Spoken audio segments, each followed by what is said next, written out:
How to export Skype contacts on Skype mobile. Hello guys, in this video I'm gonna show you how to export Skype contact on Skype mobile. First thing we're gonna do is go to Skype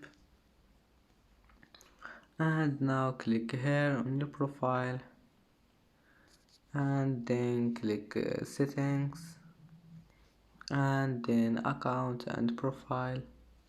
Then just go down and you will find this one here, your account. Click on it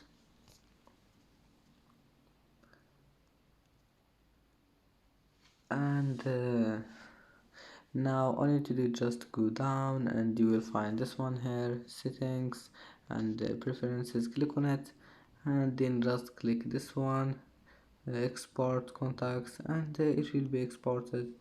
And that's it for today's video. If you like this video, don't forget like and subscribe, and see you in the next video.